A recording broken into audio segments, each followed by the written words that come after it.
So ఈ diarrhoea అనేది మనము కరెక్ట్గా ఎందుకు వస్తుంది, దీన్ని ఎలా ప్రివెంట్ చేయాలి, వచ్చిన వెంటనే ఏం ట్రీట్మెంట్ తీసుకోవాలనేది మనకు తెలియకపోతే మరణించే అవకాశాలు కూడా ఉన్నాయి.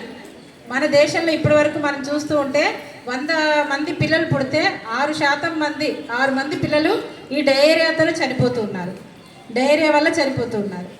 అట్లా మనకి తెలియకపోతే ఈ నివారణ ఏంటని తెలియకపోతే చాలా సీరియస్ అవుతుంది. ఒంట్లో ఉన్న నీరంతా పోవడం వల్ల డీహైడ్రేషన్ అనేది వచ్చేసి అన్ని ఇంకా ఏ ఆర్గాన్ కూడా పనిచేయక కోమాలోకి పోయి చనిపోయే అవకాశాలు జరుగుతాయి.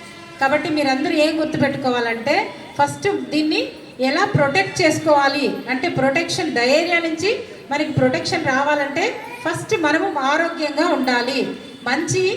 మంచి ఏది మనం ఏం చెప్తాము, న్యూట్రిషియస్ ఫుడ్. మీకు మధ్యాహ్నం పూట ఎగ్ పెడతారు, మంచి పప్పు అన్నీ పెడతారు కదా, ఆకుకూరలు, తర్వాత పండ్లు, ఇలాంటివన్నీ తింటే మీకు మంచి ఆరోగ్యం వస్తుంది. ఆరోగ్యం రావడం వల్ల ఏమొస్తుంది, మీకు రోగనిరోధక శక్తి అనేది వస్తుంది. మంచిగా ఆరోగ్యంగా ఉంటే రోగనిరోధక శక్తి. సో దానివల్ల మనకి డయేరియా రాకుండా ప్రివెంట్ చేయగలుగుతాం. తర్వాత ప్రివెన్షన్, ఇది ప్రొటెక్షన్. ప్రివెన్షన్ అంటే ఏంటి, ఇప్పుడు సార్ వాళ్ళు చెప్పినట్టు మేడం చెప్పారు కదా, మీకు ప్రతిసారి చేతులు భోజనం తినే ముందు ఖచ్చితంగా శుభ్రంగా చేతులు కడుక్కోవాలి. అదేవిధంగా టాయిలెట్కి వెళ్ళొచ్చిన తర్వాత ఖచ్చితంగా శుభ్రంగా చేతులు కడుక్కోవాలి. సో అవి పాటించడం వల్ల, అదేవిధంగా ప్రొటెక్టెడ్ వాటర్, మంచి కలుషితం లేని నీటినే తాగాలి. మనం తినే ఆహారం కూడా కలుషితం లేనిది తినాలి. అంటే ఎప్పుడు వండుకున్నది అప్పుడే తినాలి. చెడిపోయిన ఆహారాన్ని కానీ, ఈగలు వాళ్ళని ఆహారాన్ని కానీ అలాంటివి తింటే ఖచ్చితంగా మనకి డయేరియా వచ్చే అవకాశం ఉంటుంది. కాబట్టి ఎప్పుడైనా కూడా మీరు ఏ పండ్లు తింటున్నా భోజనం. సో దానికోసమే ఇప్పుడు ఇక్కడ మీ డిస్ట్రిక్ట్ ఎడ్యుకేషన్ ఆఫీసర్ ఉన్నారు, ఐసిడిఎస్ పీడీ గారు ఉన్నారు. అంటే చిన్నపిల్లల్ని వాళ్ళు 6 సంవత్సరాల లోపు పిల్లలందరూ వాళ్ళ దగ్గర ఉంటారు. తర్వాత మీ ఎడ్యుకేషన్ ఆఫీసర్ వాళ్ళ దగ్గర అన్ని స్కూల్స్ అన్నిటికీ సార్ హెడ్. అదేవిధంగా ఇప్పుడు ఆర్డబ్ల్యూఎస్ సార్ చెప్పారు కదా, సార్ వాళ్ళు ఏం చేస్తారంటే ప్రతి విలేజ్లోనూ కానీ మీకు కానీ ఎక్కడైనా అర్బన్లో కానీ రూరల్లో కానీ అందరికీ కూడా మంచిగా కరెక్ట్గా వాటర్ సప్లై ఉండేటట్టు చూస్తారనమాట. అదేవిధంగా ఇంకో డిపార్ట్మెంట్ వాళ్ళు పంచాయతీరాజ్ శాఖ అంటాము. సో వాళ్ళు ఏం చేస్తారు, మనకి శానిటేషన్ అన్నీ కరెక్ట్గా ఉండేటట్టు చూస్తుంటారు మన విలేజ్ లెవెల్లో కానీ అర్బన్ లెవెల్లో కానీ. కాబట్టి అందరూ కలిసి సమానంగా పనిచేస్తేనే ఈ డయేరియా అనేది మనము ప్రివెంట్ చేయగలుగుతాం. కాబట్టి మెయిన్గా డయేరియాలో మీరు ఇప్పుడు అందరూ యాక్చువల్గా ఈ ప్రోగ్రాం ఎవరికంటే 5 సంవత్సరాలలోపు పిల్లల్లో ఎవరికి కూడా మరణాలు డయేరియాతో సంభవించకూడదు అనే ఉద్దేశంతో చేస్తూ ఉన్నాం. ఇది 5 సంవత్సరాల పిల్లల వరకు ఈ స్లోగన్ పనిచేస్తుంది.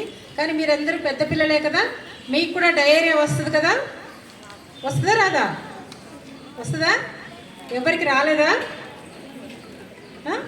అలసిపోయి ఉన్నారు కదా. చేసి 2 అరచేతులు చక్కగా రుద్దాలి. చేయండి, మీరు కూడా చేస్తే తెలుస్తుంది. మొదటి స్టెప్ ఏది, మొదటి చేతులు 2 అరచేతులు శుభ్రంగా రుద్దుకోవాలి. రెండవ స్టెప్ ఏంటి,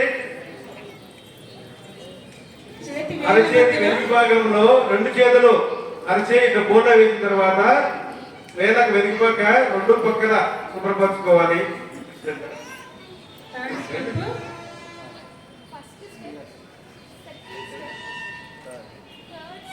మన వేళ్ళ సందులో, మన అరచేయి యొక్క వేళ్ళ సందులో శుభ్రపరచుకోవాలి. 3వ స్టెప్ అది. 4వ స్టెప్ వచ్చేసి బొటన వేలు, 2 చేతుల యొక్క బొటన వేలు. 5వ స్టెప్ వచ్చేసి మన యొక్క చేతి వేలు మిగతా 4 ఉన్నాయి కదా, అవి 4 శుభ్రపరచుకోవాలి.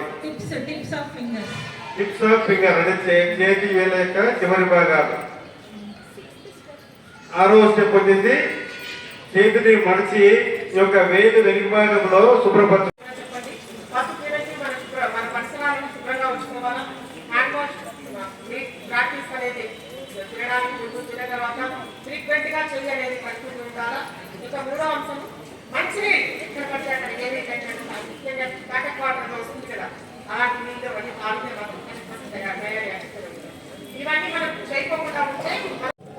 మేడం గారు, డాక్టర్లు అందరూ చెప్పారు.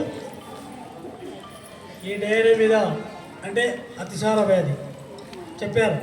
అది రావడానికి కూడా కారణాలు ఏంటి, మరి వాటిని ఎలా రాకుండా ఎదుర్కోవాలి అనే విషయాలు కూడా చక్కగా చెప్పారు. పిల్లలు మీరు చాలా జాగ్రత్తగా మరి ఆరోగ్యం పట్ల తీసుకోవాలి. ముఖ్యంగా ఆడపిల్లలు కానీ మగపిల్లలు కానీ ప్రకృతి. మరి ఈ ప్రకృతిని మనం ఎప్పుడైతే పర్యావరణాన్ని మనం రక్షిస్తామో మనం ఆరోగ్యంగా ఉంటాం. మానవుని యొక్క మనుగడ ఉండడానికి వీలవుతుంది. పర్యావరణం నశించింది అనుకోండి, భూమిపైన ఏవైతే మరణాలు జరుగుతాయో దాంట్లో 5% మంది కేవలం అస్థాన వ్యాధి వల్ల చనిపోవడమే వచ్చింది. దీంట్లో బాగా మనం ఏం చేస్తున్నామంటే ఏ బిడ్డ కూడా ఈ డయేరియా అస్థాన వల్ల చనిపోకూడదు అని చేసుకుని మనకు ఈ ప్రోగ్రాము లాంచ్ చేస్తున్నాము. దీంట్లో బాగా ఏమంటే ఎవరైతే చిన్నపిల్లలు ఉన్నారో 1 ప్యాకెట్ తీసుకొని కట్ చేసుకొని దాన్ని మొత్తం దానిలో కలిపేసుకోవాలి. 1 లీటర్ అనేది కొలత మీకు తేడా ఒకవేళ అనిపిస్తే చిన్న ఆ గ్లాస్ తో 4 గ్లాసులు నీళ్ళు అయితే కన్నా 1 లీటర్ గా మనం చెప్పుకోవచ్చు. 1 లీటర్ అంటే 1000 ml కదమ్మా, 1000 ml. ఒకవేళ మీ ఇంట్లో గ్లాస్ ఉందనుకో 200